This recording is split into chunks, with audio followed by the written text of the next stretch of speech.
Hey, Shane. Yes, Spence.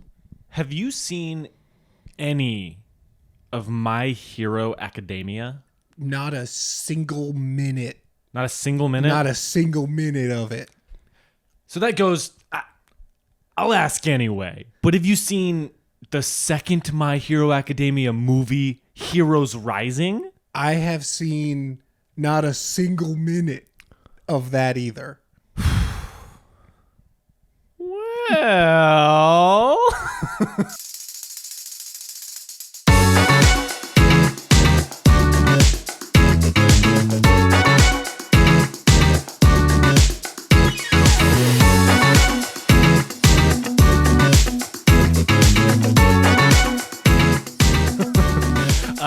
we're doing another anime one because the last one was fun. It was a good time.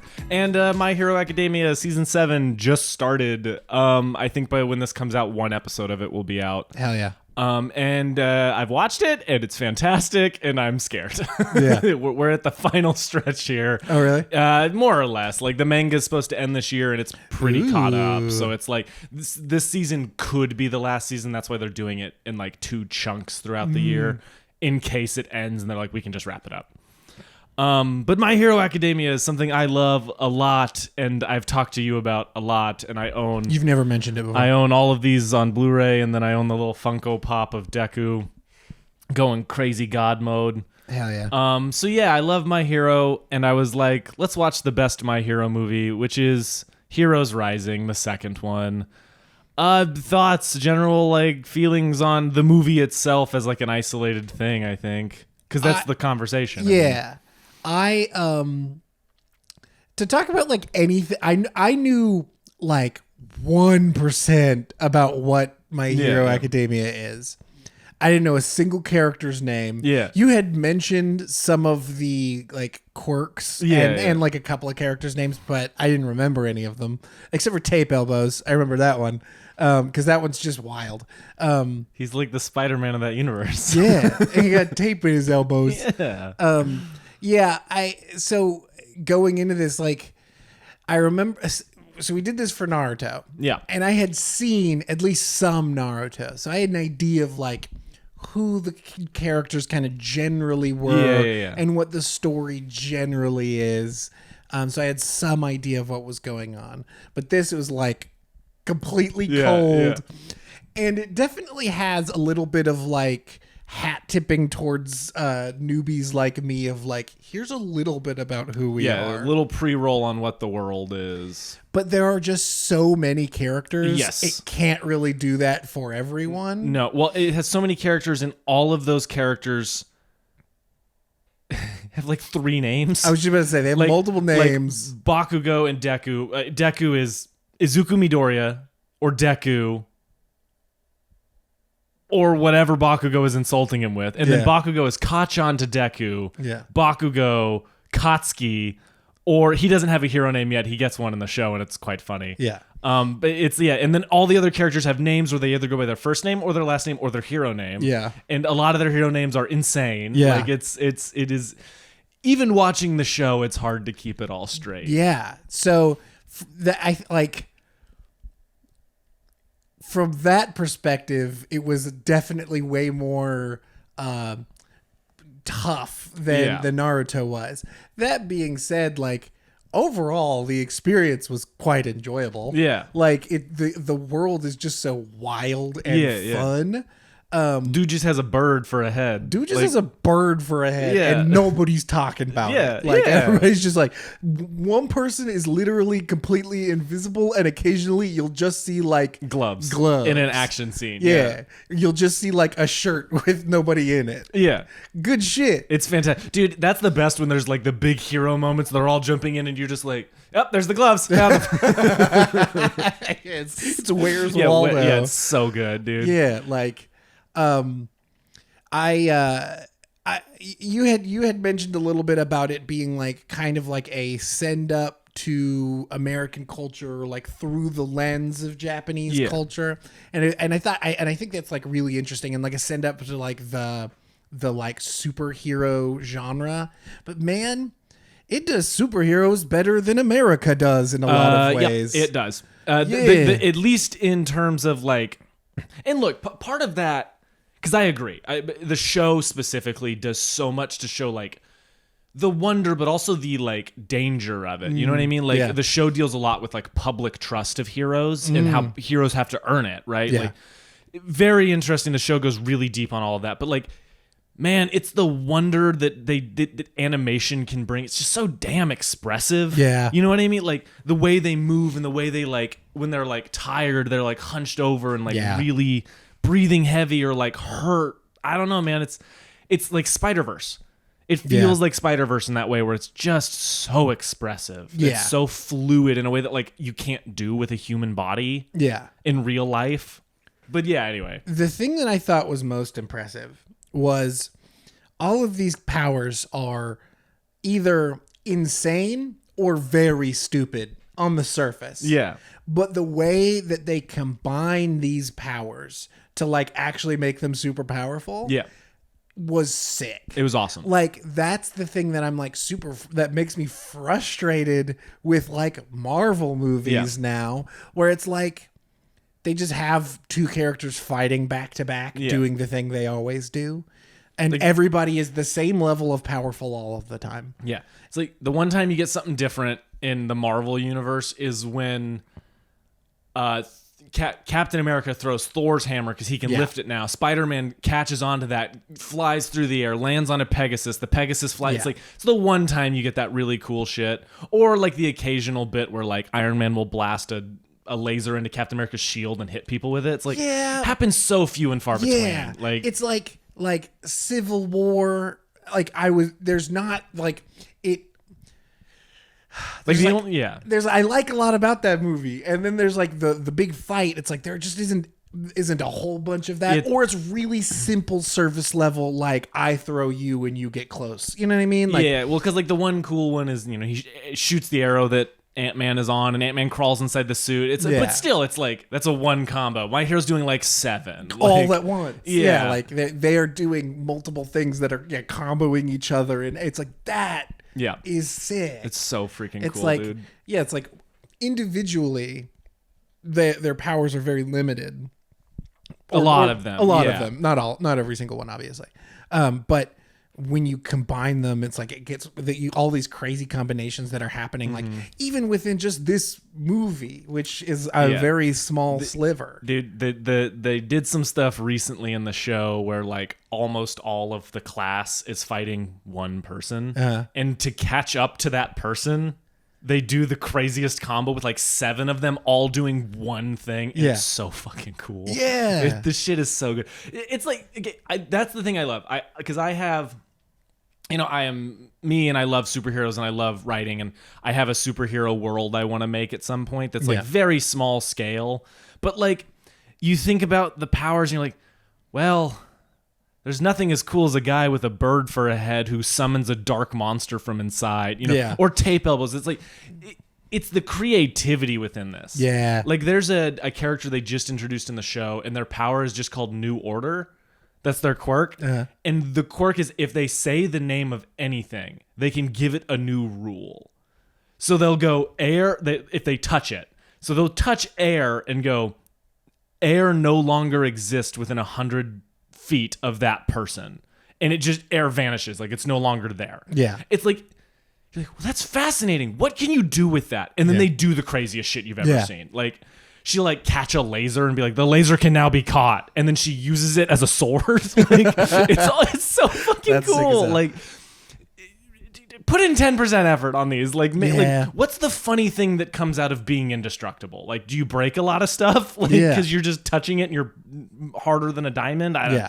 Stuff like that, man. It's which my hero does routinely incredibly well. Yeah.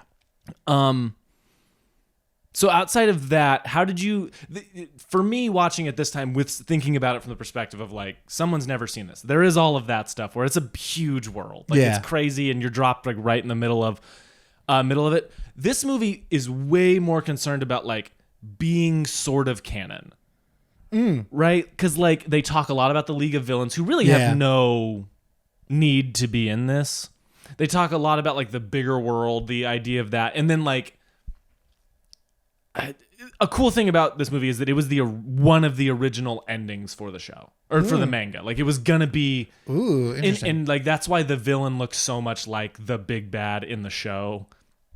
It's because it was gonna be him, and then to win, Deku was gonna sacrifice his power, and him and Bakugo were gonna take him down. That was gonna be the original ending, and then everyone was like, no, you cannot do that. That is awful. Yeah.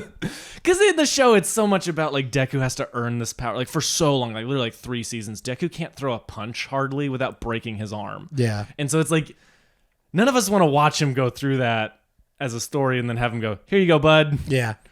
It's like, I'm good. I don't need that. But Yeah. how did, like, to me, that's the thing that like might have hurt it, having not seen any of it, is so often to like cut to this other thing that kind of has nothing to do with the plot, but like is cool to me who has seen everything. I don't know if you felt that way at all. You mentioned like the League of Villains and stuff.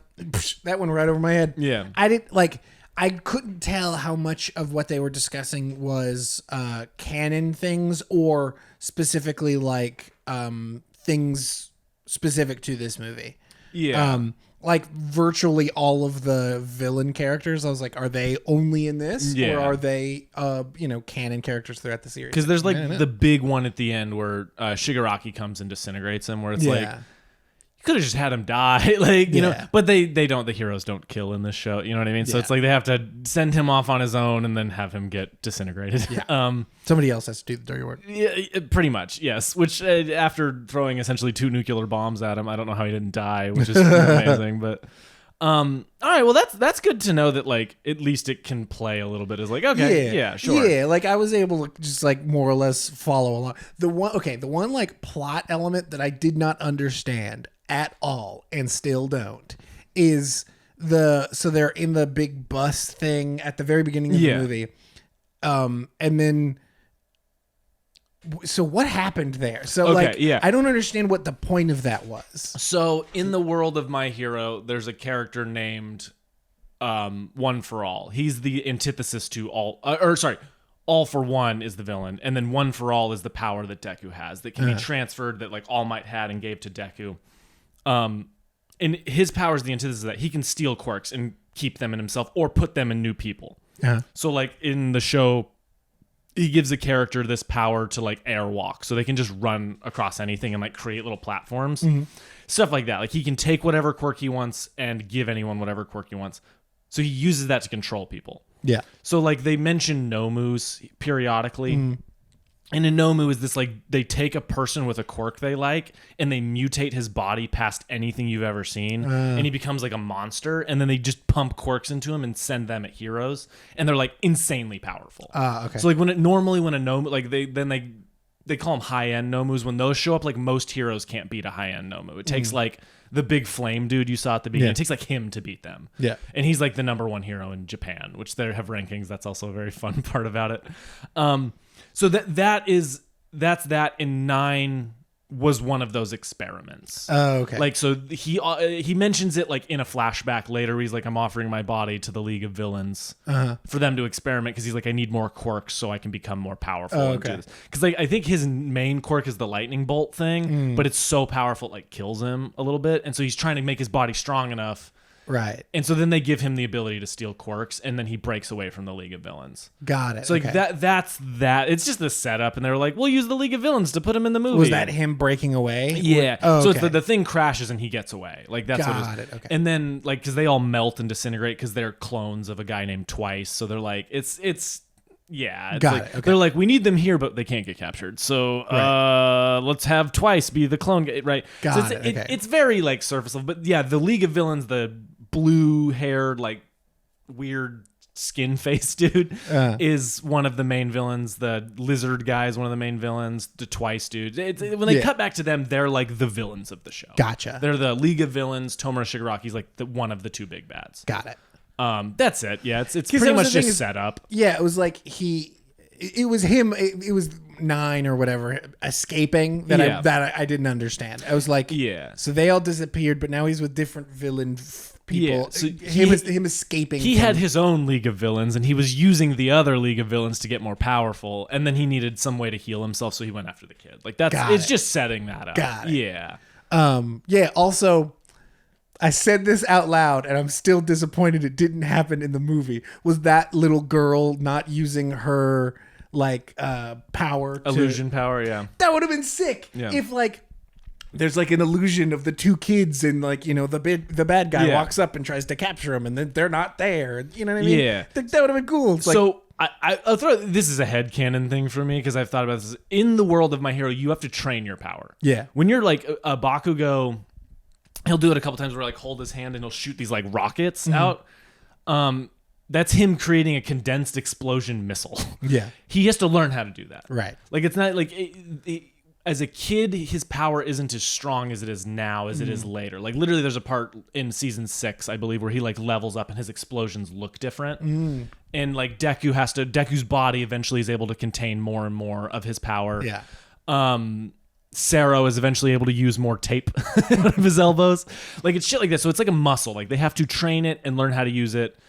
So what I think is like, I don't think she can make illusions of people yet. Because one when she does the one of Deku, it's like cartoon of a cartoon, you know what I mean? Like she's like this giant thing, she's like, whoa, and they're like, that's not my friend, right? Yeah. So I wonder if it's that. Now, they don't ever say that, but like she's a kid, she doesn't know how to use it, I don't know. It's just frustrating that she never uses it again. After she does it for Deku, like in that final battle, it would have been cool if they even just trying to use it and it fails. She uses it, they get one hit in, and they're like, run, and then they get their asses beat. Yeah, just one. Like that would have been just one time. I do agree with that. That would have been very cool. Because like such a small she thing. Like tries it earlier where she makes like the little lion thing hit him, and he's like, "It's an illusion." Yeah. But then you're right. If it had been like an illusion of them, and then he's like, "What?" That would have been sick. Or a fucking rock, or something. You know what I mean? Like that they're hiding behind. Yeah. You know what I mean? Anything like that would have been sick. I agree with that. That was like the one thing I was like, man. Yeah, because couldn't you stand up against a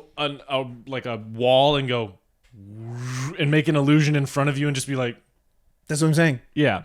Yeah, because like that was the thing that I liked so much about it was that it used all of these powers in really interesting ways. Yeah. And so I was like, oh, I can't wait for them to use that one cool power in a cool weird way. And it's like, she does do that for Deku, you know, like making a giant 10-story high Deku. And that's how they see it. Yeah. It's that's good. That's cool. It just needed to come back. I just would have liked that in the the final. That would have been a very, very, very cool moment. Yeah.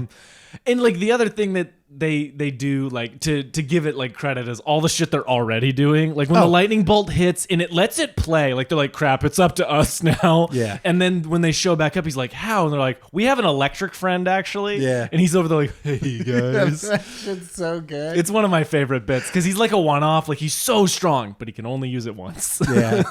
So he's like he fries his own brain, which like that's another cool thing about the world is he has this like gun thing. He'll shoot these like homing beacon things, so when he shocks it absorbs the electricity, so he'll hit a villain with a little tag and then electrocute him and it won't hurt him. So it's like they create these like fascinating ways for these characters' powers to be utilized, but they all have like checks, you know what I mean? Like Kirishima can harden his body to different degrees, but the harder, like the stronger, more molecularly dense or whatever he becomes, the like less time he can hold it. And so it's shit like that's so cool. Yeah. Like Todoroki, the guy who has fire and ice, like if he just uses his fire, he overheats. Yeah. So he uses his ice to cool his body off to keep using his fire. It's like shit like that where it's like these checks and balances they have. And I it's really so like awesome. that. I really like that because like that is also something that like, you know, like exists in other superhero media, but it's like it isn't quite the same level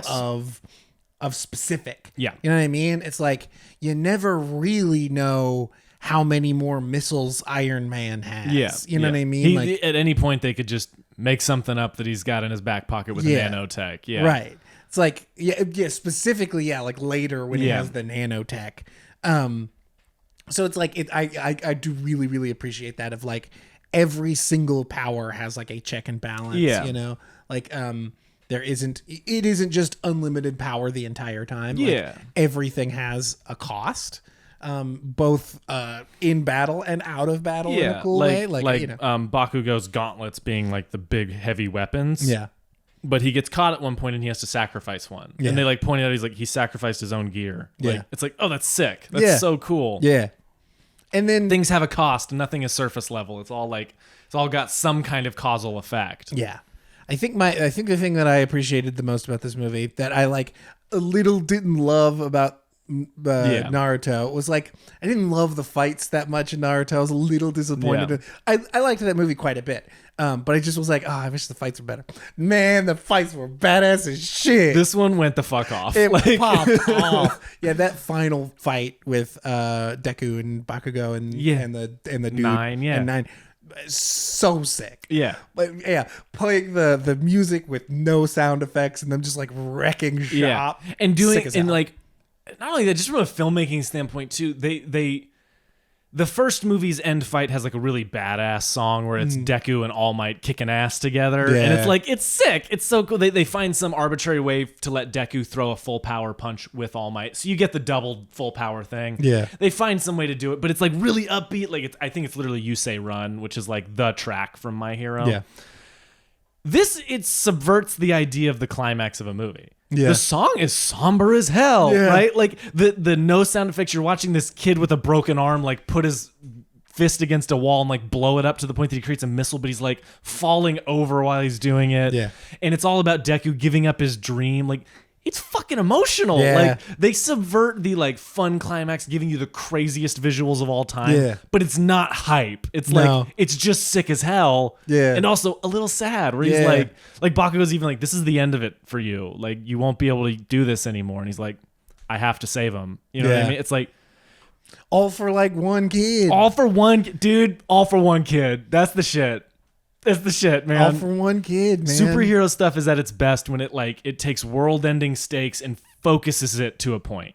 Yeah. It's like I don't care about the guy who's gonna blow up the planet because you know what? There isn't like there's not a dude who can summon a bolt of lightning to blow up Earth. Like I can't relate to that. Yeah. What I can relate to is a guy standing up to a bully. Yeah. And saying, no, you're not going to hurt this kid. Like, that's beautiful. Yeah. That's what Superman is. Like, Superman at his best is like stopping to save one little kid. Yeah. My favorite Superman story, Superman Up in the Sky by Tom King, is about him leaving Earth, and it's like 12 issues of just these different trials he has to face to save one kid in the cosmos. Yeah. And because of him saving that one kid, he saves Earth. Yeah. It's like that's how the plot comes back. It's so good. It's brilliant. Yeah. Love that shit. Yeah.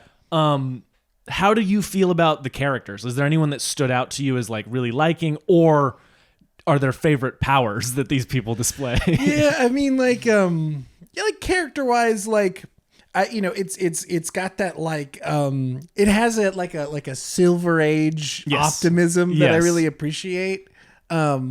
And so it's like they all kind of have that, and they all have that kind of like really like anime like level of caricature is the wrong word. But I know what you mean. Big. Just like they're archetypal. Yeah. Exactly. At least the main characters. Yeah. So it's like I think from that perspective, it's like I liked them all. There wasn't anybody in particular that like stood out from that perspective in my opinion. I mean, obviously like Deku and Bakugo are cool. As far as like powers, I mean, just the fact that all of All for One for All's all of those powers are named after American states or cities is hilarious. Yeah, no, it's incredible. Detroit Smash. Yeah, Detroit Smash is the main one. He does in the show. He does a Texas Smash, a Delaware Smash. What's the biggest one? The super move is the United States of Smash. Okay, that's so good. That was amazing. When All Might finally busted out in the show too, it's one of the craziest like pieces of animation. I'm like, holy shit, amazing! It's so fucking good. And then like, the grape guy with the just yeah. Like. Just grape juice, just the visual and the sound of it just shrieking, like blood pouring down his face, shrieking, throwing just grapes at people. It's amazing. It's he is one of the most hated characters in that show. And I'm sure he has good reason to be. Yeah, he's a total pervert. But that is hilarious. Yeah, no, it's funny. Like the naval laser. Yeah. The French dude. Just everything about that character is hilarious to me. It's like, oh, my tummy. Yeah. It's like, oh, I think some leaked out. So good. Yeah, I think those are probably my two standouts in terms of like powers. Yeah. 'Cause Tape Elbows isn't the greatest hero on the known earth to you. I really was like, how is this gonna be cool? Yeah. And then they find a way to make it cool, Yeah. man. Literally the Spider-Man of that universe. Yeah. Well, and the funny thing is Deku, because I don't know how much. There's things that come later. I don't know. Spoilers for the show. I'm like super unconcerned because I feel like I'm unconcerned with spoilers. All right, if you're unconcerned, not that I will never watch it. I'm just kind of unconcerned. If you're spoilers. unconcerned with spoilers, Deku eventually they find out that each user's quirk that had it before him, because Deku didn't have a quirk and All Might didn't have a quirk.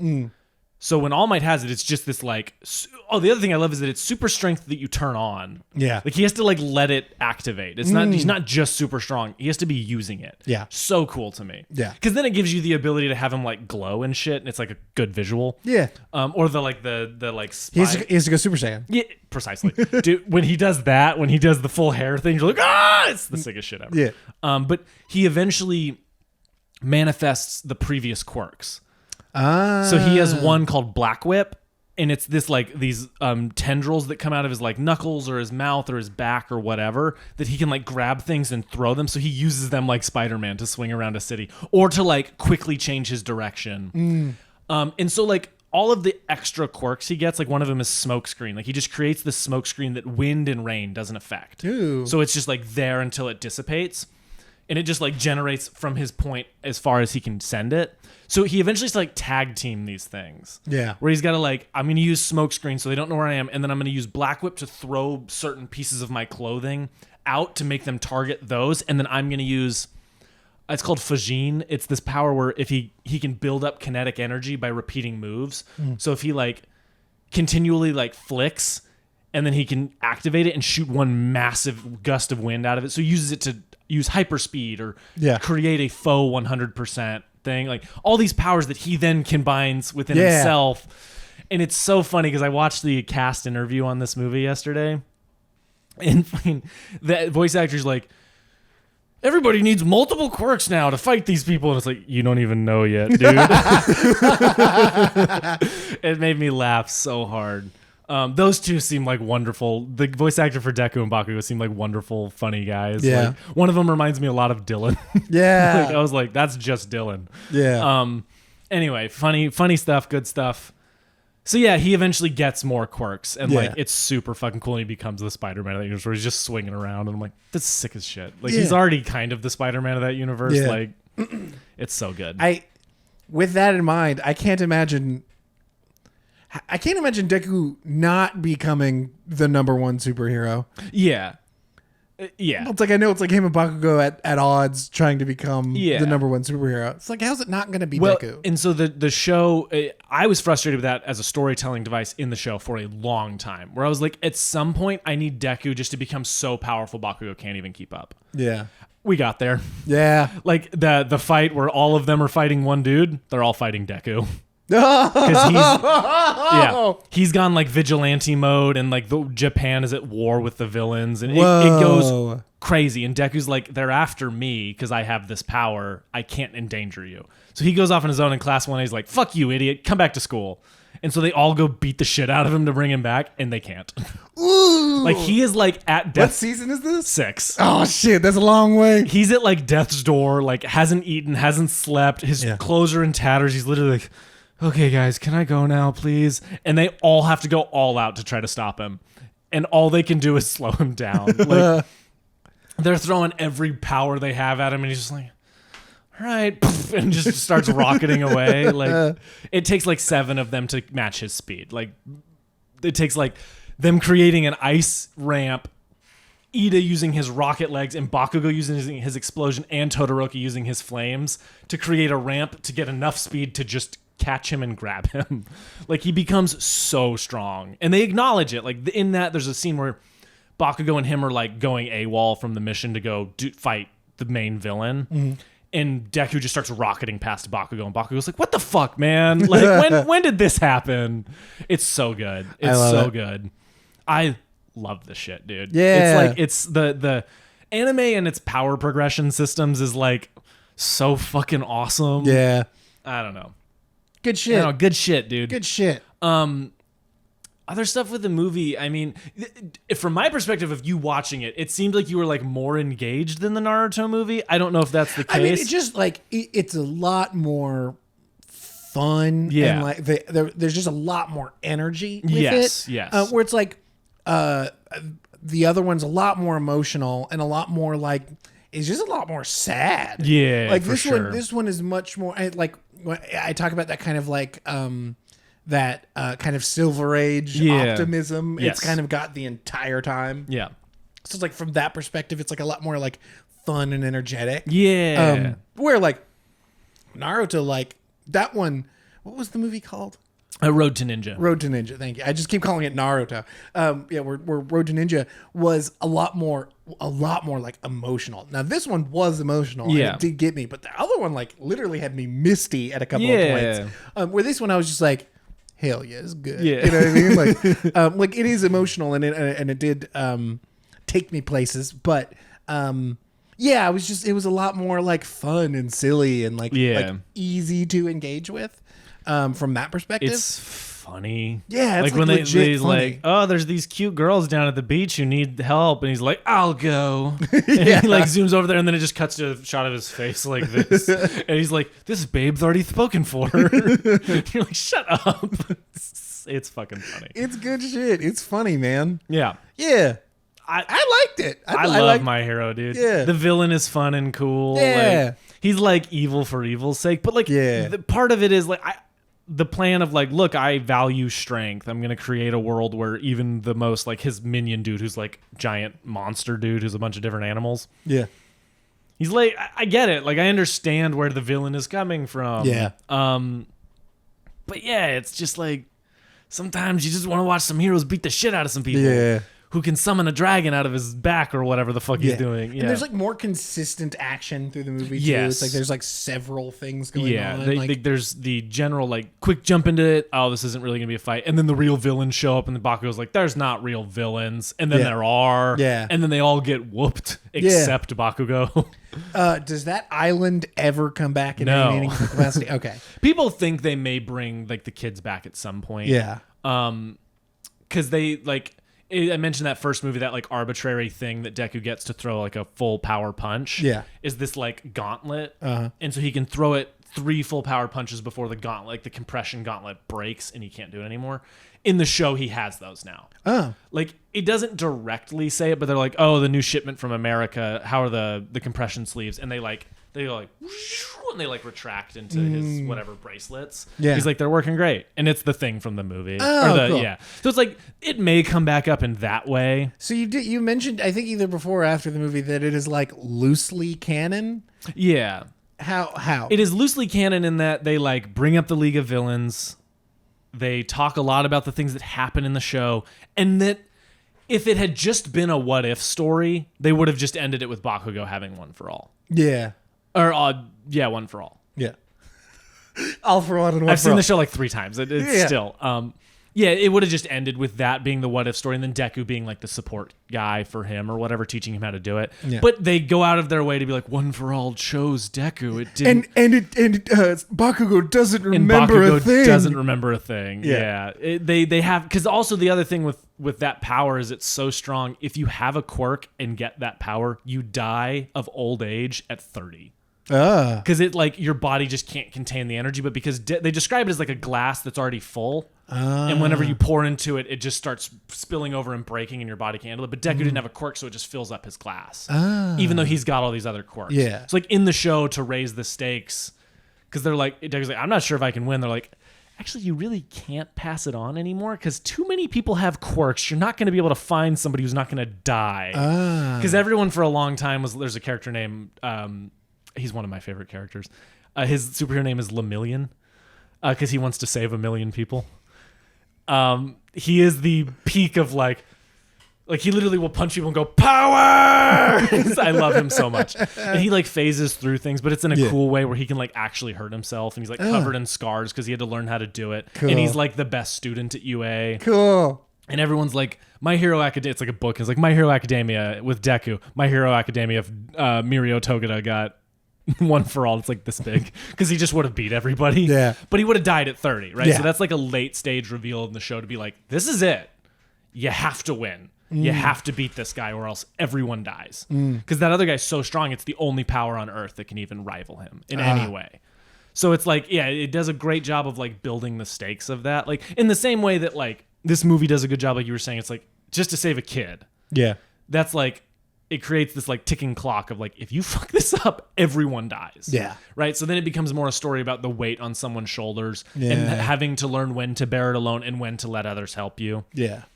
Which is super fucking awesome. Like Yeah. as they said, like they are fighting Deku to bring him back to school because they're like, you can't do this alone. There's a great shot at the end of season 6 where it's like all of the class is like, we're gonna do it together, and they're all happy. And then Deku looks over at Todoroki and Bakugo, and he's like, so really, it's gonna be the 3 of us, right? Because it is. Those are like the big 3 at the school. Which one's Todoroki? The fire and ice guy. Oh, okay, cool. His name is Shoto Todoroki. His hero name is Todoroki. Oh, Because literally they're doing hero names. He's like Todoroki, and everyone's like, what? They just move on. He has a tragic fucking backstory. Endeavor is his dad, the big flame hero, right? Tragic backstory for him, but I love that character. He's so awesome. Hell yeah. Some stuff happens in this new season with him that's fucking sick as hell. Hell yeah. Anyway, My Hero. Is there other things you want to cover? I mean, I don't think so. I think, like I said, like I think the thing that I was like most pleased with was the fights were sick as shit. Yeah. Because all of the powers were so well thought out. Like Yeah. they're also silly and fun. Yeah. But then like actually legitimately powerful when you combine them with others. yeah. Like just on their own, you know, like which is a wonderful view of Yeah. of like they have to work together or else like they're somewhat powerful on their own, but they are like multiple times more Yeah. powerful when they're together, which is a wonderful idea. Dude, yeah. It's well, and just the idea of like, you're like Saro, he has tape coming out of his elbows. How is that? Oh, you make him Spider-Man? That's cool. Yeah. It's like Bakugo. Why is a guy who creates explosions an agile hero? Yeah. And then in the show, because when they were like, he has explosions, he's so powerful, and I was like, kinda, doesn't he have to be like right here or just blow up a building? And then they show how he uses it, where like he grabs Deku's arm and like rockets himself with his explosion across him and then throws him across a room. Yeah. It's like, oh, so they not only have weird powers, they use them creatively. Yeah. It's like that's the shit that makes it so cool. Yeah. Right? It's like it's just good writing. It's good staging. It's good directing. Yes, like, that is the way to put it. It's like it is incredibly good, like staging and directing. Yeah, from it's that like, perspective. Yeah, you never fucking, I don't know. Like from a writing perspective, it's like, I don't know, guy, person's invisible. Okay, like Yeah. what do you mean? Yeah, yeah, go for it. Yeah. Do whatever the fuck you want with that. And so they're like, here's the hands in the middle of an action shot. You know what I mean? Like it's shit like that. And then like Eraserhead is a character who can cancel other people's powers. So they make him Batman. Yeah. They make him like this ninja with this scarf that can like wrap him up and throw him. It's sick as shit. Yeah. It's like it's the best shit ever. The other thing I want to talk about with this movie, the last thing before we do like lessons and stuff, the themes. The themes of this movie are so well done. yeah, In terms of like the ideologies of the two characters, making them different people with the same goal, yeah, a different way of achieving it, right? Yeah. It's like it makes them such good foils for each other, right? Yes. Like Bakugo wants to win, to say he wants to beat the villain and that'll save everyone. And Deku only cares about doing what he has to do to protect the people. It's like save to win, win to save. Is that like ideology? It's like, man, that's so fascinating because like on the surface you would think Bakugo's not as heroic. yeah, Bakugo's every bit as heroic. He's throwing himself into the most dangerous part of this, and he's doing it because he wants to prove he's right and because he wants to do this. Yeah. But I also think Bakugo couldn't live if that kid got hurt. yeah. He wouldn't be able to live with himself. Yeah. Right? This is just his way of expressing it. Yeah. It's like it's good character writing. Yes, It's like very it's good. very good writing, and because at the beginning of the show Bakugo probably wasn't as heroic. You know what I mean? Right. It took lessons and learning and like all of this shit for him to get there, and like learning that Deku, because he always looked down on Deku because Deku never had a quirk, and Yeah. it's like that now he's looking at him as kind of an equal, where they're seamlessly. It's the shot when Deku gets thrown back and Bakugo catches him and like rocket flips him Yeah. and hurls him at the guy to hit him harder. So cool. Good shit. And the other thing is the animation. Yeah. When it goes God mode, Dude, at the end, and like you're just seeing you're seeing Deku's like feet glide across the ground with the lightning under him, and then all the world pops back up, and he's like rocketing, and his whole face is like distorted because he's moving so quick, and so good. It's that's the real shit right there, right? When it, and I like that it in a way that like I don't know how do you do that in live action, right? Like I genuinely like there's been live action things that are anime like in style, like Creed 3 is very anime, but it's like just it's the Flash going into the speed. I don't want to talk about that ever. I'm cutting Oscar winning moment. Oh god, oh my god. Can we cancel the podcast? I think we're done. Oscar winning, a fake Oscar, give him any award, and it was definitely won by bots. Yeah. Anyway, it was just Zack Snyder paying it off. Yeah. Anyway, it's like I don't know how to do that in live action. I don't know how it doesn't look silly. Yeah. But it's like the reason, and there's a reason it goes that way, right? Like all before this, it's crazy animation when they're doing these cool things, but it's really like good camera work and good directing and like blocking and stuff with really well animated stuff. And then the animation just goes God tier. Yeah. Where it like pops off in every conceivable way because they're now so strong that they have to distort reality to give you a measure. Like I heard it described once as like animation is all energy based.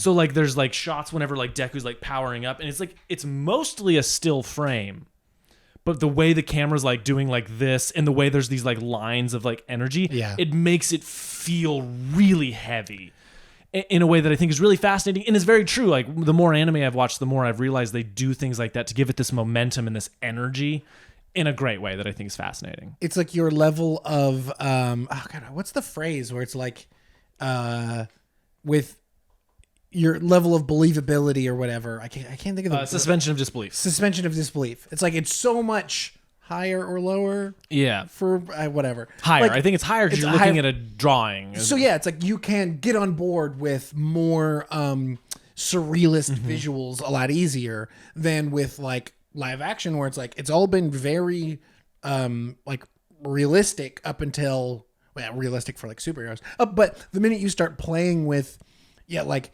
the shape of the character, it's like, and that gets a lot tougher to make look good when we're talking about like CG and things like that. It's like it might look bad, not because we couldn't believe it as an audience, but because that's probably a tough thing to make it look good on a real human being. Yeah. But when you're going from an animated character to an animated character with that looks slightly different, or the world looks slightly different, it's like I think it's a lot easier in an animated perspective, just because exactly, like the suspension of disbelief is already so high. Yeah. Let me ask you this: you are, and I agree with you on this. I'm not saying it's like this is a you thing. I fully agree with you on this, but like impossible camera moves.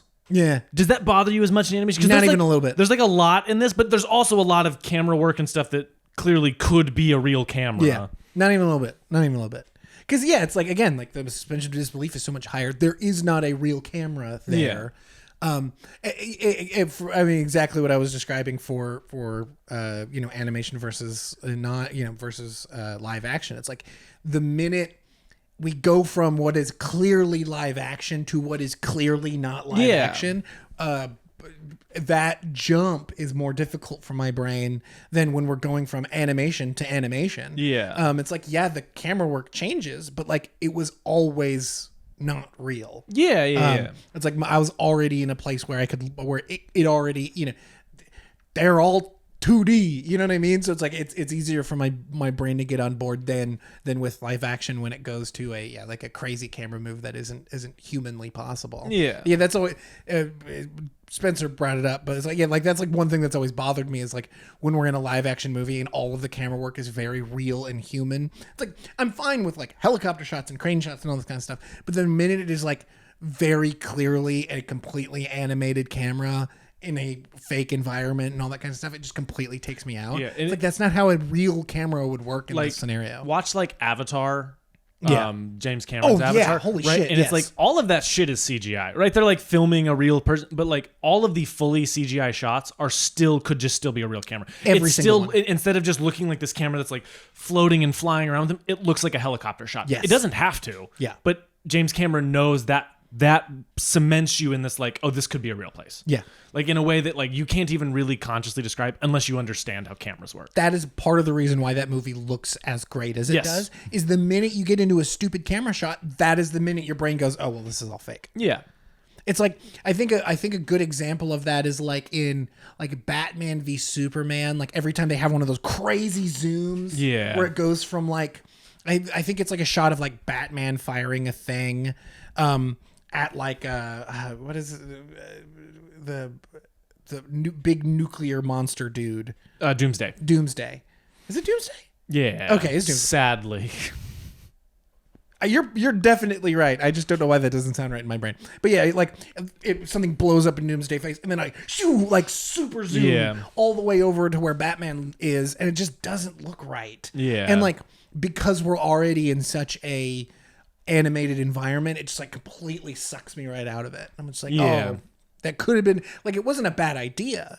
It just didn't work because it was all fake. Yeah. But when we're to bring it back to the animation, it's like, but if you're doing that in animation, it was already animated. So I don't have a problem with it. Why not get expressive and insane if it's a 2D animated thing? Like that also really, really works for me in Across the Spider-Verse. Yeah. It's like the moments when the visuals get super surrealistic and like I was like, that shit works so well for me because like it's already an animated movie. I didn't think it was real people. Yeah. Like, it's just at that point it becomes a valid tool. Yeah. It becomes I'm reading this was part of my recommendation, but I'm reading Making Movies by Sidney Lumet.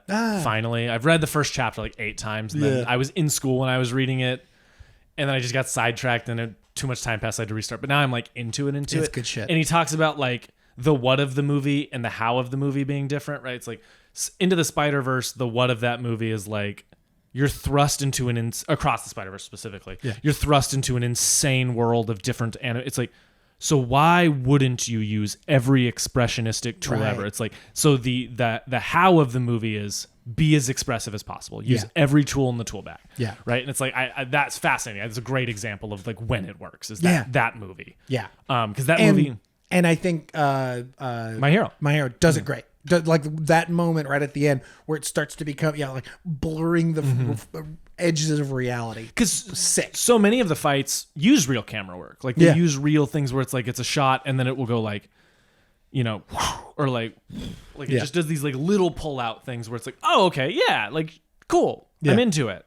And then they go crazy where it's like a camera's like flying across reality and people are like sliding in and out of the thing. And it's like, that's not how cameras work. That's not how lenses work. But who cares? It's cool as shit. Dude. Yeah, I'm watching people bend reality with power. It's like it shouldn't look all that real. Like if it was just a super big punch and like a concussion wave, it'd be a little boring. Yeah. Like that's part of what comic books do so well. Like there's a famous thing in a Superman comic. I don't remember which one, but he punches Brainiac so hard every version of Brainiac in the multiverse feels it. And its way of showing that is like showing all of these different art styles and this like bending panel of like craziness and shit. Like that's so good. Why wouldn't we do that, right? Like, because like when you read a comic book, sometimes they'll have guest artists that draw in an entirely different style, and sometimes it really works, and sometimes it really doesn't, because like they'll panel it differently. You know what I mean? So like it doesn't feel like the same story all the time. Now, like the best ones, and they'll do this in comic runs more than they'll do it in like Swamp Thing was one team, Watchmen is one team. That's different. Like Tim Sale drew all of Long Halloween, you know, like shit like that. But you know, the Superman arc where I'm reading where it's like all of a sudden the guy who drew, I can't remember his name, the guy who drew Nightwing did an issue and I was like, holy fuck, I love this. And then the next issue is gone and I was like, I kind of miss him. I wish he was still here. Same with like anytime Dan Mara draws anything, I'm like, please come back, man. You're amazing. Like, shit like that. But it's why the fuck not? You know what I mean? Yeah. Do you have any interest in directing an animated movie? Have you ever thought about this? I've never really thought about it. I have a couple ideas for animated movies, but I've never really thought about like the process of directing it. Right. It's such an interesting thing when directing animation is so interesting because it's like, and like editing animation, the editor Like, what do they do? You know what I mean? It's actually really interesting how much more involved the editor is in the process than they are on like a normal like live action shoot. On a live action shoot. No, it's like I've always been very interested in it. I don't know if I have the skill set necessary. I would have to do it with somebody. Yeah, that would be one of those things where it's like, look, I have a lot of the ideas, and I want to like pitch those to you, and we'll create the sequences together, and then like the visuals might just have to mostly go your way, other than like key things that I want, and I'll focus really heavily on the voice acting. Yeah, right? Like, that would be the only way I think I could do it. The one realm I am actually incredibly interested in is claymation. Yeah, but see, that feels different to me. That feels like different. You work with the army of artists and you're using a real camera. It's very different. Dude, claymation needs to make a comeback. Dude. Oh, I love claymation. Dude, shout out Guillermo del Toro's Pinocchio. Yes. Around when that came out, I went on a big old kick where I was watching Coraline and Kubo and the Two Strings and Pinocchio. And all those are so good. They are does so the best good. Shit. Yeah. Jesus Christ, they are so good. But no, Guillermo del Toro's Pinocchio, highly underrated, incredible movie. That was like one of my favorite movies of not last year, but the year before. It is absolutely one of my favorite movies. Stunningly gorgeous, and del Toro puts his entire heart and soul into it, and it feels very of its own. You know what I mean? And a movie he co-directed with a claymation director. There it is. There it is. So yeah, like that is the one like animation, like true animation form that I'm like very interested in. Yeah, like and all of Wes Anderson's work doing claymations. I just love that shit. I have always loved claymation, and I would absolutely love to do a claymation thing. Be sick. I want you to do that. I want to do. Just get really good at working with clay, and then just do it yourself. I'm already. Let's go make a Lego movie with actual Legos. With actual Legos. We have a bunch right there. Yeah.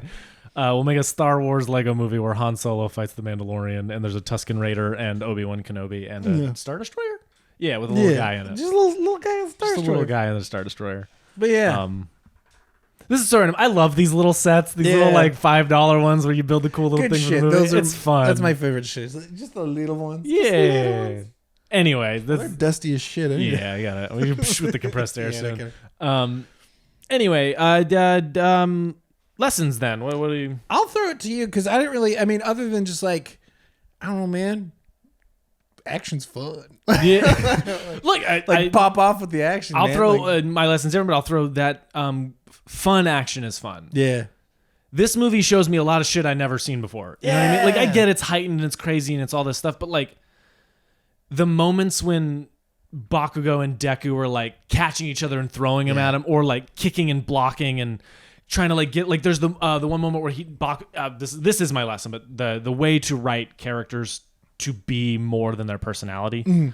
But there's the moment when Bakugo comes in and he realizes he has a shield, and so he like uses his thing to slide around him and come at him from the other side. Like, so shit like that is so cool. You have them learn. I've talked about this a lot with Daredevil, the Daredevil show, but the Punisher fight. The prison fight sequence from the Punisher will tell you everything you need to know about this as a character. Yeah. He is ripping weapons out of his own body to use against people. Yeah. I know exactly who this man is. Yeah. You know what I mean? Like, good action tells you everything about a character. Yeah. Like, the way Deku prioritizes certain things versus Bakugo. Like, when Bakugo saves someone, he's just holding them under his arm and not caring. Like, he's just getting them out of there. And Deku's like, you're going to be okay. And then he goes back into it. Bakugo is trying to, like, make a guy make a mistake, and Deku is trying to set up the mistake he's gonna make. You know what I mean? Like, Deku's trying to lure him into it, and Bakugo's trying to outfight him and then capitalize on the mistake he's making. Yeah. It's shit like that. It's like, it tells me so much about them. Yeah. But it's well staged, it's well invented, it's created awesome, and it uses the skill sets of everyone involved to make it as thrilling as possible. Yeah. Like, it's so clear Deku and Bakugo are outmatched that they have to do the craziest thing possible, which is create 2 nuclear bombs, essentially, and, like, create tornadoes and shit with their powers, and missiles and explosions that blow up most of an island. Like, it's stuff like that. Like, you just blow up the earth. Yeah, I mean, it's a certain point. So it's that. But my lesson really is, I'm going to talk about Bakugo specifically. And this is a lot of context from the show and a lot of the journey from the show, so, like, keep that in mind. But this movie is a great staple point for him as a character, where it's like, for so much of it, you're like, oh, Bakugo's a prodigy, but he's probably not that smart. He's probably just like the jock who's really good at the fighting and not really. Nope. He is brilliant. Yeah. He is consistently like number 4 in their class rankings. He won the sports festival in the show. There's this part where this character from one of the other classes is like, let's all have fun out there and be friends. And all of the rest of class 1A is like, oh, this is great. He's such a nice guy. And he comes up to Bakugo and he's like, why do your eyes say something different? And he just walks away. And that guy turns out to be like playing a mind game on everyone where he's trying to get them to lower their guard, right? It's like shit like that where he reads people. He knows the shadow. He knows the monster's an illusion because there's no shadow. Yeah. He like sees that shit and he's like, this isn't real. Yeah. You know what I mean? It's shit like that makes him such an interesting character because his personality screams, I'm a jock who's probably just a hothead. Yeah. And in reality, he's a brilliant tactician. Yeah. He's very intelligent. And he has like a heart of gold. He just doesn't know it. Yeah. And I think that's important. It's not that he doesn't want to show it. It's that he really doesn't know it. Like he doesn't know that he's just a good guy. Yeah. Like he's, you know what I mean? Like I love that about that. Yeah. And you could say that at one point in time, one point or another throughout the entire series about basically every character.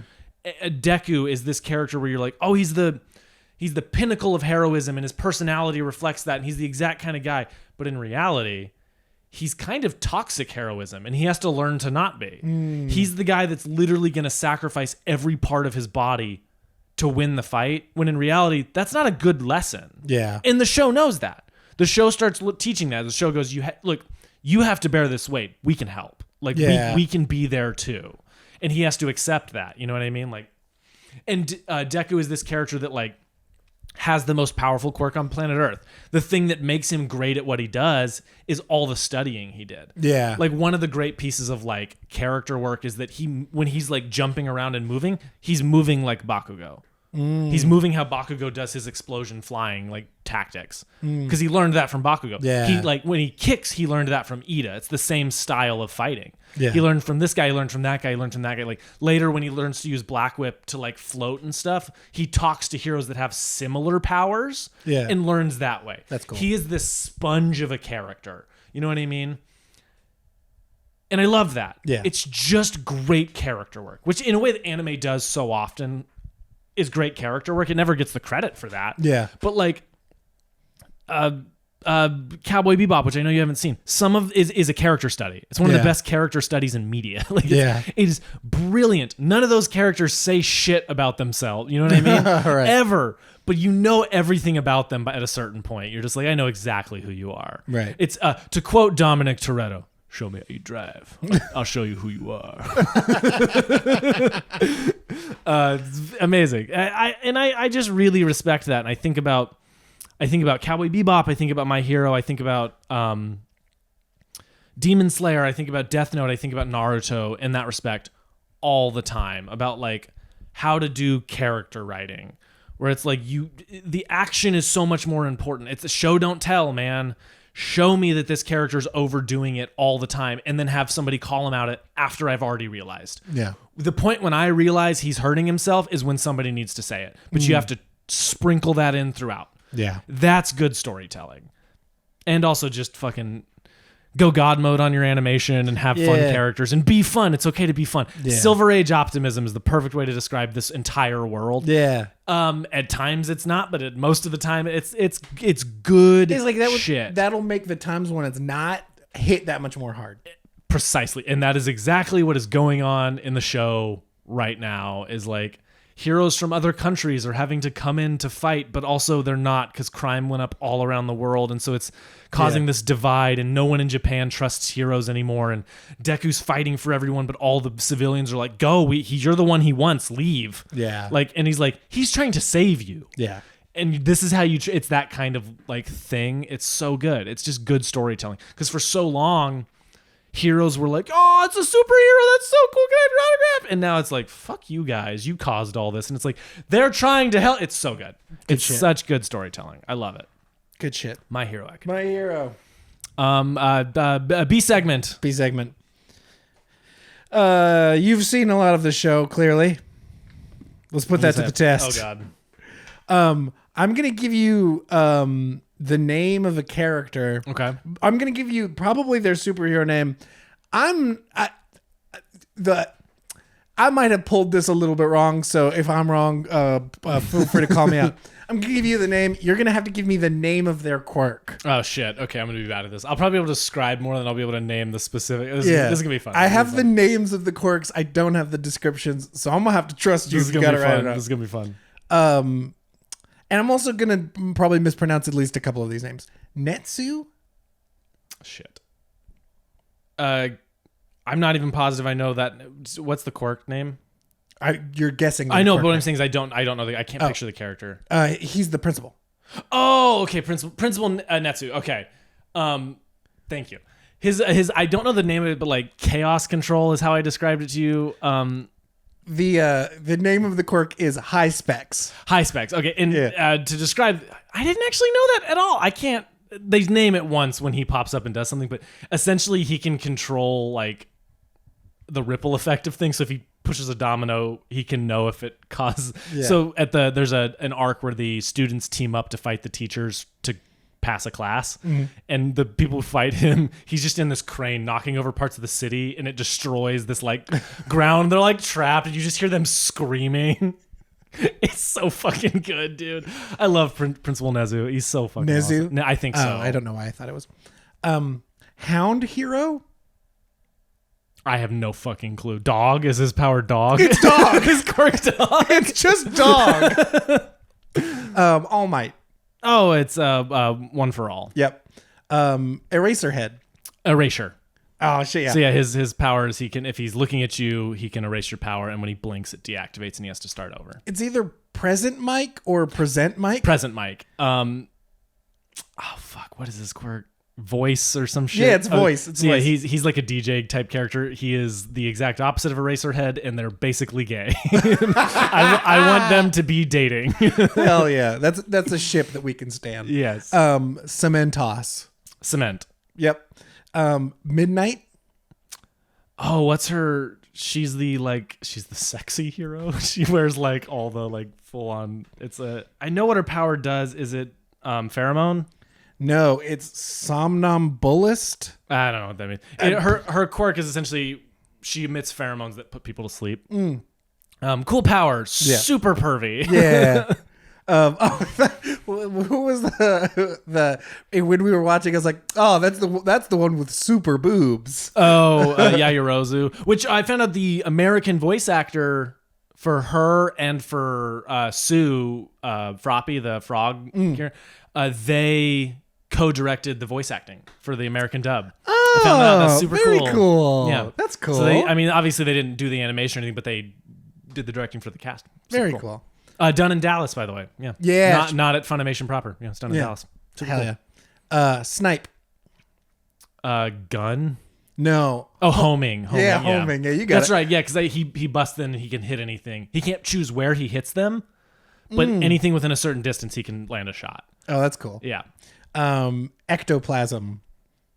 Multiplication. What is it? It's clones. Clones. You got it, but it's clones. He's fun because he doesn't have arms. Yeah. Power loader. I know exactly. What's the quirk? I don't know the name. Iron claws. Of course it is. Yeah, he's got yeah. He's literally the power loader from Aliens. Yes. Vlad King. Blood, right? Blood manipulation. Blood control. I'll give it to you. His is he's the head teacher of Class 1B. Okay. Gran Torino. Air. Jet. You got it. Yeah, he shoots massive air compression out of his feet, and then he uses it to like zip around. Gran Turismo is one of my favorite characters. I love him. Okay. All right. I have Gran Torino. Sorry. The double name thing where it's like whatever hero : name. Yep. I got that confused a little bit. So this is the after : name. Can't Stop Twinkling. Oh, that's Naval Laser. Yeah, that's What? Can't Stop Twinkling. He's wearing an armor and best shit ever though. That like favorite character. He's fun. Red Riot. Oh, Red Riot. Harden. Hardening, but yes. Hardening. Yeah, the Kirishima, one of my favorite characters. Yeah. I love him. The chivalrous hero is his idol, and so he kind of he is the exact perception of positive masculinity, where he's like, "Be nice to people. That's manly." I love him. Good shit. Cellophane. Tape elbows. Yeah, It's just listed as tape, but it's tape elbows. It's tape elbows. It's tape yeah. elbows. Grape juice. I was gonna call it Grape Rush. I don't know what his quirk's name is. Pop off. Pop off. Yeah, the little orange ball. Yeah. Grape Rush is his like move where he just starts throwing. Yeah. Which like it's just screaming and bleeding from the top of his head. Endeavor. Shit. It's something specific. Hellfire. So close. You were so close. Just give it to me. Hellflame. Hellflame. You're so close. I mean, you got it. So I couldn't remember if Hellfire was one of his moves or if it was the quirk. Yeah. He has a lot. They use another one where he'll like generate fire so specifically out of the tips of his fingers he can like cut stuff like a laser. Ooh, Sick cool. as shit, dude. Like another character they use really well. Yeah. Mount Lady. She grows. Enlarge. I don't know what's the Gigantification. See, fun name for it though. Yeah. Like, come on. Yeah. Shit's cool. Her name is Mount Lady. Yeah.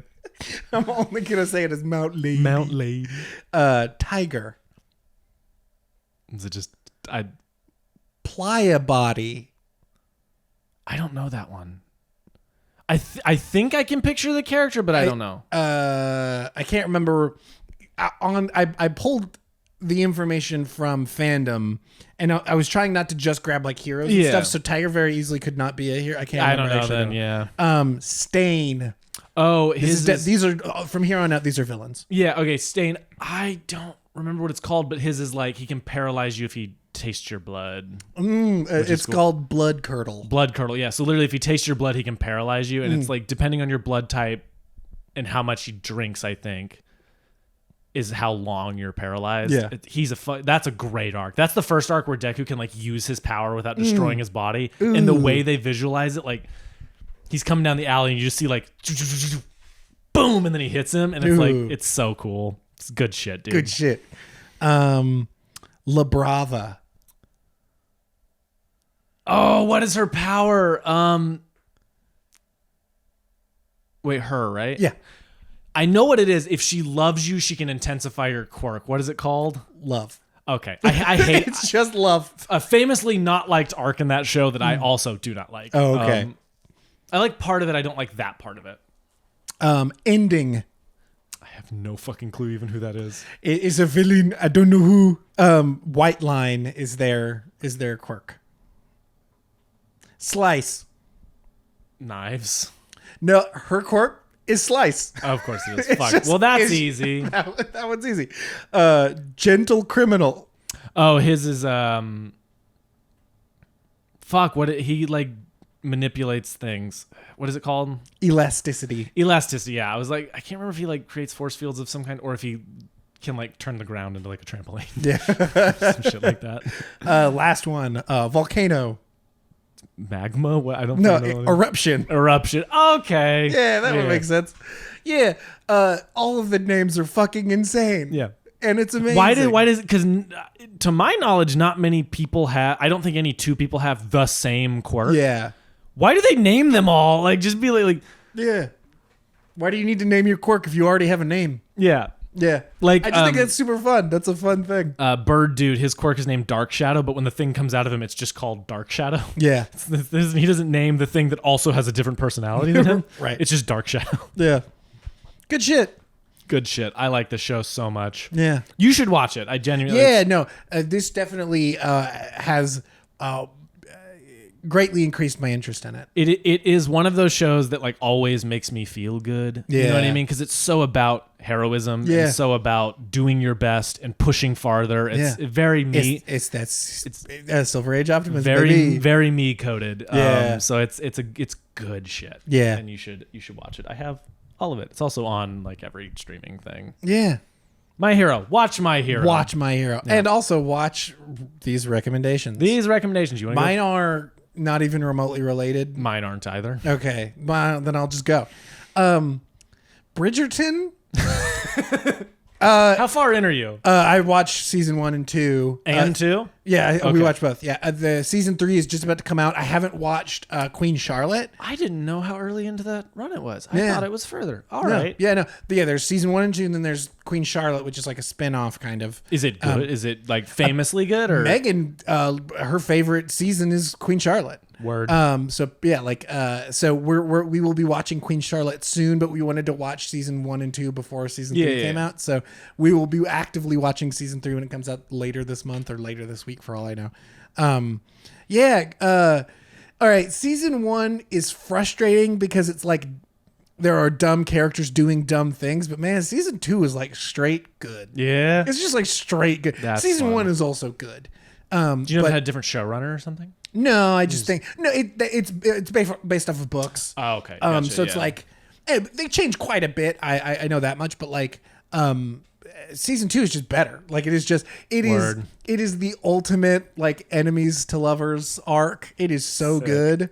I'm like, we get like we're like episode 6, and I was like, how are we gonna get to a point where they fall in love? Because this is crazy. Like it's good shit, honestly. Yeah. It, like legitimately is a good show, and I do recommend it. That is why I am here recommending this. I also have another recommendation, but I think that will also become an episode of the podcast. So you won't say it though? Yeah, Fallout. Fallout's good as shit, yeah. dude. Holy fuck, I really like that show. I finished the first episode. I'm super intrigued. Yes. I think it's really fun so far. And Yeah. I'm excited to watch more. The Ghoul so far is fucking awesome. Hell yes.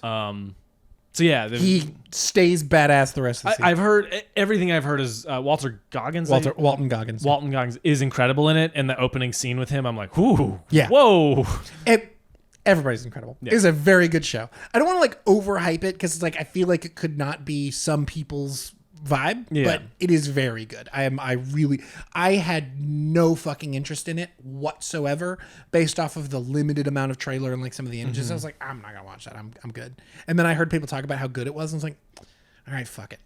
And I know a little bit about the Fallout universe, but then I watched it and I was like, okay, this is sick as shit. Yeah. I really enjoy it, and I'm looking forward to talking about it. Yeah, I will get it watched quickly because I liked the first episode. Me and Megan burned through it. Yeah. We watched it in like 2 days. Like we just burned through that shit. Sick. I'm excited to keep going. Yeah.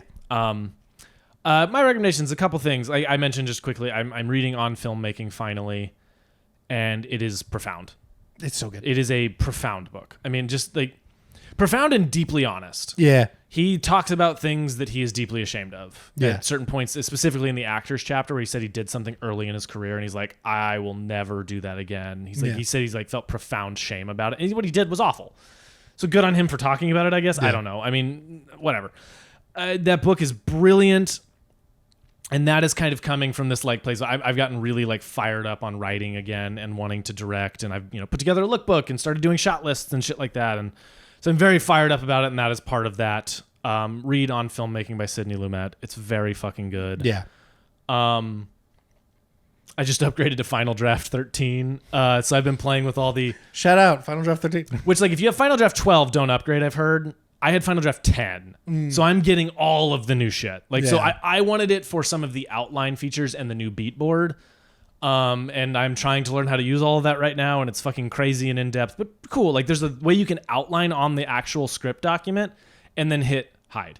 And it just goes away and then leaves you a blank document, and then you can open it and then start writing your, like, so if you put scene 1, this is kind of what happens. Scene 2, this is kind of what happens. Then you can just write in script formatting the scene and then hit hide outline, and it just hides the outline and leaves your script. So if you ever want to come back to it, you can pop it back open and like start doing like treatments that way, where like most of it is this, but then there are bits where it's like this dialogue is important, it will go here. This description I had an idea for, but I don't know the scene yet, so I wrote that, and you can build your document a little bit better. Really helpful for pitching, really helpful for shit like that, where you can kind of keep your bigger projects in order more, which is what I've been looking for, is like one thing where I can do everything, and Final Draft is great about that. Shit, yeah. I want to super, super, super recommend this. Chris Stuckman, the movie critic, it made a movie called Shelby Oaks. It's coming out later this year. I love Stuckman. He's like kind of a hero of mine in a lot of ways, especially now that he's in his like filmmaking era. It was announced that Mike Flanagan is producing his movie, executive producing his movie. And I was like, that's cool. Mike threw his name on it, and that's awesome. Nope, Mike Flanagan was in the editing room with him for a few days, like going over. Chris made a video, watched that video on his page, talking about his kind of journey meeting Mike Flanagan and Mike Flanagan kind of becoming a little bit of a mentor. The thing I'm recommending is Chris Stuckman's podcast. Mike Flanagan came on for an hour, and it is a profound conversation. Oh shit! Yeah, it is like Mike Flanagan is also a hero of mine. Yeah. I love basically everything he's ever made. Midnight Mass is one of the most profound pieces of art I have ever seen in my life. Best shit ever. That podcast, you should go watch it. It is like, it was so moving to me. I'm probably going to listen to it again today. Like it was deeply impactful for two people like that in the positions they're in, talking about what they're talking about. Really good. And like I said, I've been very fired up on like, I want to get some shit made and do some shit and start going. So those two things have been very, very pump me up kind of good. In terms of movies and shit that I've been watching, this is a long recommendation, sorry. Movies and shit, Challengers is very good. Yeah. Very, very good. I went and saw Abigail again. Really like Abigail. The one I really want to recommend though is The Fall Guy with Ryan Gosling. Did not do well in its opening weekend. Really underperformed, like 24 million worldwide or some shit, like bad. Oof, yeah. Maybe that's domestic. Maybe that's domestic. 'Cause I think it was 10 opening day and then 24 opening weekend, which is not great. That movie's good, man. That movie is a lot of fun. It is a charisma machine. It's pretty cleverly written. And it is a send up to a part of the industry that is so often mistreated and undervalued. And that is just everyone behind the camera, but most importantly, stunt people. Yeah. If you want to learn a lot about stunts, Corridor Crew has a great series called Stuntmen React, where they have stuntmen on the show talking about stunts that either they were a part of or they know about. Yeah. It is amazing and brilliant, and I've learned so much about how the process of that shit works. And they talk very candidly on it. Really good shit. But yeah, go check out The Fall Guy. That movie is cool. I like that movie. I also recommend My Hero, obviously. But yeah, filmmaking stuff, read on filmmaking and listen to that Chris Stuckman podcast episode. It was just brilliant. I loved it. Yeah. Yeah. 28 million domestic. 28 million. Oh, that's rough. Woof. It's so much better than that. Like, it's not perfect. Yeah. It's got some stuff I just outright don't really love. But man, I the whole time I was having a good time. There's never a part where I was like, okay, like, I was just in. Like, that's a good movie. I like The Fall Guy. It had good marketing too. Like the trailers and stuff were fun, super fun, and the movie is shot in the eye. Yeah, the movie. You're too late, baby. The movie feels like those. Oh, bad. I'm like, I'm singing. The movie feels like that. The movie has that energy. It's not like this other. It's good shit. It's good shit. Emily Blunt and Ryan Gosling have better chemistry than basically anyone I've ever seen. Yeah. It's fantastic. If I were John Krasinski, I'd be shaking in my little boots. Shaking in your Jack Reacher boots. Yeah. Shaking in your director of a kid's movie boots. If with Steve Carell and Ryan Reynolds. It's coming out in like a couple of weeks. It's the first I've heard of it. Yeah. Quite literally the first I've heard of it. The trailers look like it might be a nice little heartfelt thing. Yeah. He made a movie. Michael Giacchino's doing the music, which is fun. Oh. Yeah, he did Mikey it. G. He talked about he's like, I want to make a movie that my kids can see and love. And that's fun. And I was like, that's very sweet. Steve Carell's in it, so he's reteaming with Steve Carell. You love that. Shit like that's really cool about it. But it's a kid's movie. Who knows? Anyway, anything else you want to throw out, recommend, talk about? I watched 6 Star Wars movies yesterday. Jesus fucking Christ. As we were recording this, it is May the 5th. Yesterday was May the 4th. Yeah. And so I watched the prequels. I watched 6 movies. The prequels, Solo, Rogue One, and then Star Wars. What time did you go to bed? Late. Yeah. So yeah, I watched a bunch of those. The minute we finish here, I'm going back and I'm gonna go watch Empire and Return. And if I can get through the sequel series, I want to, because I have not seen Rise of Skywalker a second time. I only saw it the first time in the theater. Hey man, and I've been really wanting to rewatch Last Jedi for a while now. So yeah, good shit. Good shit. Mixed shit. Mixed shit is a great way to describe Star Wars. Like, man, like, are you gonna rewatch Andor now? Oh fuck it! No, I want to so fuck bad. It. Fuck that. Please, I'm begging you, keep going on Clone Wars. Oh, I know. I need to. I need to. If like, you want to super skip bad. around, I will go mark episodes and we can watch them together. Yeah, like I was literally thinking about this yesterday. I was like, I could just skip every episode that's about Padme, or skip every episode that's about somebody that isn't. You know what I mean? Like, Yeah. I could just skip all those. The ones and- you can skip are the Padme ones. There's Sorry, some good like- ones. The R2D2 and C3PO are like fun, but you don't need to watch Yeah. them. There are a lot about just random clones that are some of the best Star Wars shit. Yeah, no. Like, if it's clone shit, I'm in. yeah. But if it's like Padme or fucking Jar Jar, I'll go through and make you a master list of the ones you gotta watch, and then we can watch them together. Because Clone Wars is like my favorite Star Wars thing. It's so good. We should do an episode on that. At some point. I got like to the good part, and Yeah. then I fell off. I really need to. At the very least, I need you to get through a certain point, and then we can just watch the Siege of Mandalore arc, and then that can be the episode. Because I think the Siege of Mandalore is the best Star Wars movie. Yeah. It's not. It's a TV show. It's very much a TV show. But I joke that if you cut it differently, it would just be a movie, and it would be the best one. Anyway, Star Wars. You have so much shit to watch now. Yeah, no like joke. a mountain All of shit Star to Wars. watch, read, listen, and then also all the stuff I said, and Fallout, and all of My Hero. and all of My Hero, and 3 movies of that, and the new season that's coming out. Anyway, you got a lot of stuff to watch, a lot of homework, so you should go do that. Or don't. I do not know. Live your life.